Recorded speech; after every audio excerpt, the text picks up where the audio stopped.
Dear Muslims, everything in our worship service is a ritual that trains us to obey God.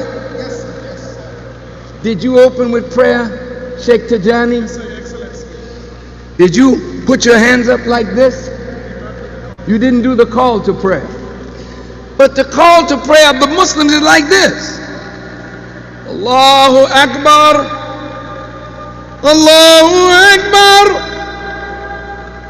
God is great. Well, this is an act of surrender. Put your hands up. Oh! When somebody does that and they got a gun on you, you put your hands up. Yeah, what is it? What you want? What?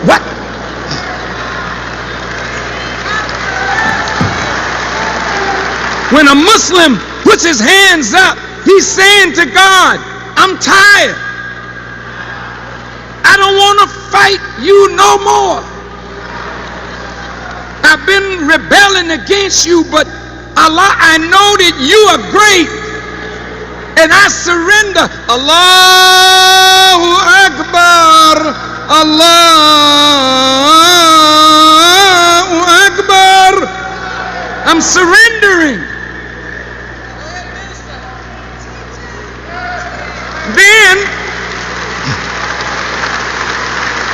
Then the Muslim clasps the right hand over the left, because the left hand is the weak side. And unless the strength of the right takes control of the weakness of the left, then you will never be able to bow down to God. So grip your right hand over your left. If you know anything about karate and judo, you can twist a man just by that wrist. So when you hold at the wrist, you got control now.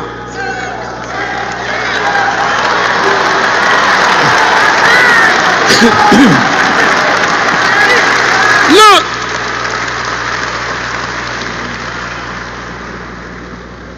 This is, you clasp over here. I've seen some do it here, but mainly all clasp right here, because this is where we're in trouble. Not that our stomachs are extended, distended, but this represents appetites. And that's what got us in trouble. Appetite for food, appetite for sex, appetite for things, and that needs to be what? Controlled.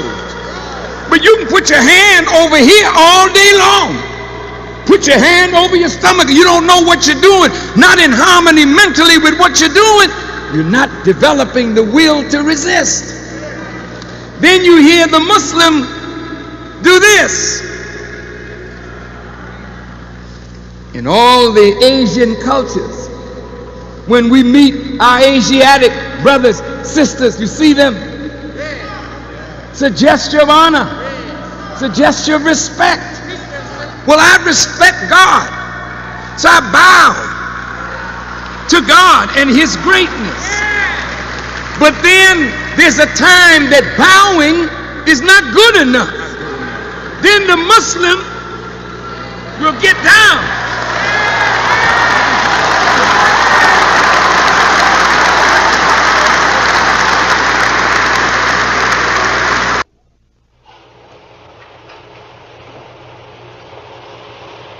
O Allah, guide me among those whom Thou hast guided aright, and preserve me among those whom Thou hast preserved, and befriend me among those whom Thou hast befriended. Bless me in whatsoever Thou dost like me, and deliver me from the evil of what Thou hast judged. Surely Thou judges, and none can judge against Thee, and he whom Thou befriendest is not disgraced. Blessed art Thou, O Lord, and exalted be Thee above what they set up besides Thee. I bear witness, nothing deserves to be served besides Thee. and I bear witness that Muhammad is thy servant and apostle. Amen. Surely, the best way to strive to be upright in a sinful world is to pray continuously to the one true God whose proper name is Allah for guidance. As we are generally sinful and easily yield to temptations, it is only fitting to keep up prayer. Allah, the one true God, has blessed us with the universe, a sun to shine and brighten up the heavens, giving light for us to see, warmth, enabling us to live, and causing vegetation to grow and all life to exist. We reside on the planet through his will. So why should we not pray and continuously thank him for his privilege? He it is who created the atmosphere for us to breathe. He it is, he it is who created all good vegetation for us to eat, plus the fowl and other animals in which we partake of daily. He it is who created the beautiful atmosphere in which we live, in which we, with our own hands, mutilate and destroy for lack of proper guidance. We cannot improve upon the nature in which Allah has we cannot improve upon the nature in which Allah has created all beautiful things, yet we try. We cannot substitute the original beauty with artificial creations, yet we try. So let us realize the power of Allah, that without him, we cannot exist and make subsistence to Allah through the prayers to him, through our prayers to him. Prayer is obligatory in Islam. And remember Allah's favor upon you in the covenant which he made with you when you said, we hear and we obey and fear Allah. Surely Allah knows well what is in our minds. O ye who believe, be steadfast in the cause of Allah, bearing witness to equity, and let not a people's enemy incite you to act otherwise than with justice, says the Holy Quran. Be always just, that is neither righteousness, and fear Allah. Surely Allah is aware of what you do. Allah has promised those who believe and do good deeds that they will have forgiveness and a great reward. We owe our very lives to Allah, the Lord of all the worlds. Why should we not thank him? Our every good thought we owe to Allah, the beneficent, the merciful. Surely, as often as we sin, we turn to him in prayer. He is most merciful and grants us pardon, and oftentimes we draft back again to some other flaw. For this, we must turn to him again, asking to be forgiven. Surely Allah knows what is in our hearts, and what is more, he is oft forgiving. He it is who is all the perfect one, who knows our imperfection and pardons most through his messenger. Remember, and the best way of for remembrance of Allah is through prayer. The 5 prayers of the day are spiritual refreshments, and he who cleanses himself in and out no filthiness. It would be an insult to invite his Lord's Holy Spirit into a house, the outside of which was filthy. Why should we not pray 5 times a day to make our why shouldn't we pray 5 times a day to our maker, since we feed our bodies 3 times a day? Why is it so important that we would keep away from prayer to the originator of the heavens and the earth? Let us give praises to our God and submit ourselves to the Lord of the worlds, and learn how to pray the right prayers in the right manner. Let us serve the one true God whose proper name is Allah in the right state. My Lord, make me to keep up prayer, and my offspring too. O Lord, accept the prayer. O Lord, grant thy protection to me and my parents, and to be faithful on the day when the reckoning will be taken. Welcome back, welcome back, welcome back. Happy Monday. Welcome back to On the Shoulders of Giants. I am Joseph Ward, and I'm continuing my reading and review of Elijah Muhammad's message to the Black man in America. And this chapter is prayer service, prayer in Islam. And basically this chapter he's going over prayer, what prayer is, how to pray, why they pray, when to pray, who to pray to, the right direction to pray, what's good and bad about prayer, all the things he believes you need to know about prayer, and in implementing prayer into your life. If you are a Muslim, if you're a Christian, if you're a Jew, if whatever your religious path, prayer is going to be a part of that religious path. So making sure that you incorporate the right prayer. But he's saying, if you're going to be a follower of the Nation of Islam, if you're going to follow his teachings, he's going to give you instructions on how to pray and how he believes that if you pray this specific way, then Allah will hear your prayers. He believes that because we are in America and we're in the West and we're under this white supremacy system, that there are barriers in between the prayer reaching Allah. So he wants to help remove the barriers from the black person who chooses the path of Islam. Once again, he believes that if you choose the path of Islam, then when the white nation is destroyed, you will not be destroyed with the white nation, because he says this is the beginning of the end of the white nation, of the rule of the white race, of the rule of white supremacy, because he believes Allah is coming to end all white supremacy. So what about the other supremacy? I hope Allah ends all the other supremacy too. Don't forget the Arabs had been enslaving African people for like 1,300 years. So don't forget about that one too now. But he's basically giving you his ideas and his concepts on prayer as given to him by Wallace Fard Muhammad. So let's jump back into it, page 137, the second paragraph. O prophet, surely we have sent you as a witness and as a bearer of good news and as a warner and as one inviting to Allah by his permission and as a light-giving torch. Come to success. Prayer and obeisance to Allah will bring you success. The prayer is reciting, standing erect with face towards the east with hands raised and declaring to the one God, Allah, that he has turned himself to Allah, the originator of the heavens. This prayer and the positions are especially designed and worded for those lost sheep, the so-called Negroes, who have been lost from the knowledge of their God and the people, and now declare that they are turned again to their God, Allah, and are upright to him. And this part of this chapter is called the significance of prayer. It's good getting into why prayer is significant. Imagine a native Muslim who never was lost from Allah and his people in the Holy Land or Holy City reciting the above prayer. The prayer has been turned into the wrong direction. He is in the West, looking again due east, confessing his faults for going astray from his God and people and declaring that he has been unjust to himself. He confesses his faults and declares that none can grant him protection from his faults but Allah.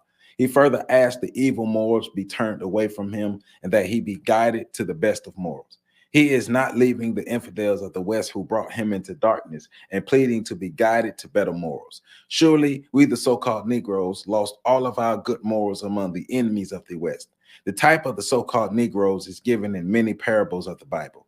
In fact, if the Bible is rightly understood, it is referring to none other than the so-called Negroes and their enemies, the chosen people of God to whom the God gave the firstborn, the convert, and even the Mahdi. Christ offered his life to restore the so-called Negroes again to their own kind. So once again, he's telling you from his belief that black people are the lost tribe of Shabazz, and black people need to find their way back to Allah, find their way back to Islam, and he has the path for us to find our way back to Islam and back to Allah. But remember, they have their own brand of Islam, and that's what we're learning from reading this book that Elijah Muhammad is given to him by Wallace Fard Muhammad.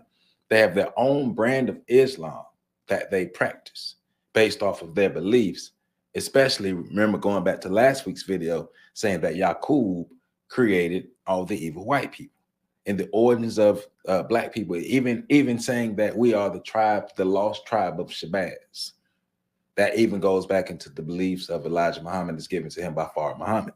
So the prayer service is divided into two parts. Now we're getting it, and remember, this is the significance of prayer. So the prayer service is divided into two parts. One is to be said in private and the other to be performed in congregation, preferably in a mosque. While the private part is meant simply for the development of the inner self of man, the public part has other ends as well in view, ends that indeed make the Islamic prayer a mighty force in the unification of the human race.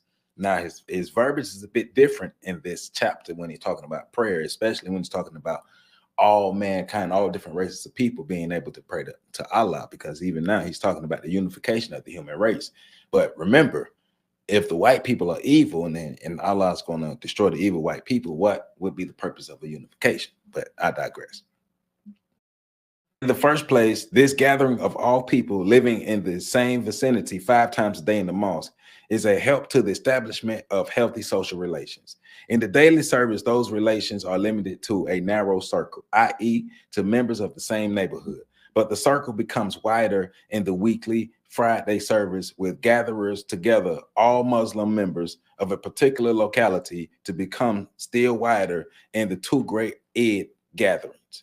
Thus, prayer promotes social relations between the different sections of the Muslim community. Far more important than this, however, it is leveling of social differences brought about by means of congregational prayer. Once within the doors of the mosque, every Muslim feels himself in an atmosphere of equity and love. Before their maker, they all stand shoulder to shoulder, the king alone with his poor subject, the rich arrayed in gorgeous robes, the beggar clad in rags. Nay, the king nor rich man standing in the back row will have to lay his head, prostrating himself to God at the feet of a slave or a beggar standing in the front.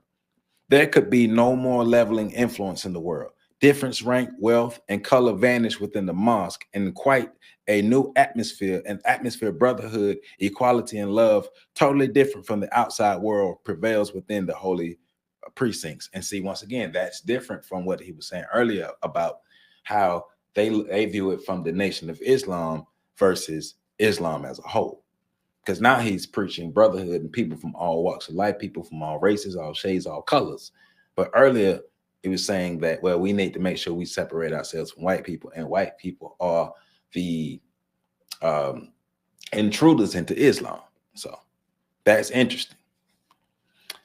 To be able to breathe 5 times a day in an atmosphere of perfect peace in a world of strife and struggle, the equality where inequality is the order of the day, and the love amid the petty jealousness and enemies of the day of daily life is indeed a blessing. But it is more than a blessing, for it is the great lesson of life. Man has to work amidst inequalities, amidst strife and struggle, amidst scenes of hatred and enmity.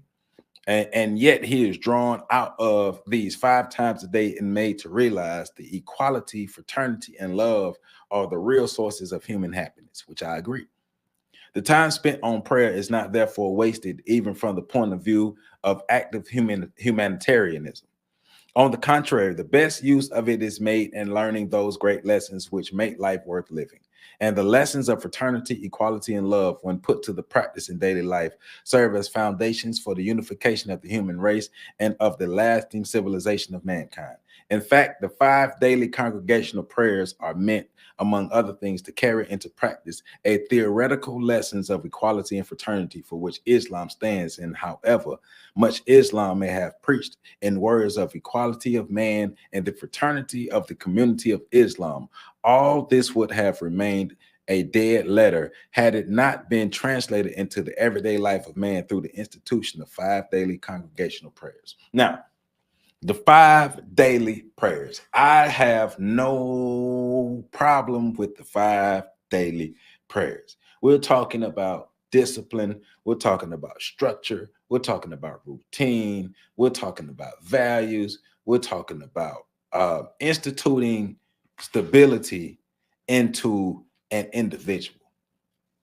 Because think about the discipline that it takes for a person to actually pray the way they're supposed to pray 5 times a day, to be able to draw yourself away from the world and give your devotion 5 times a day.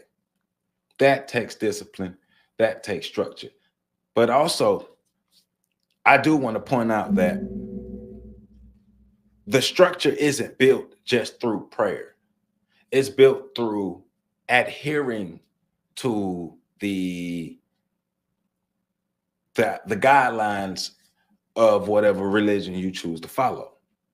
Is adhering to the doctrine, adhering to the information, adhering to the holy scriptures, living what you read, living what you say, living what you pray, acting it out. Prayer without works, faith without works is dead. Prayer without works is dead. Prayer has to be followed with right action, with correct action, right? If prayer is not followed with right or correct action, you are just talking.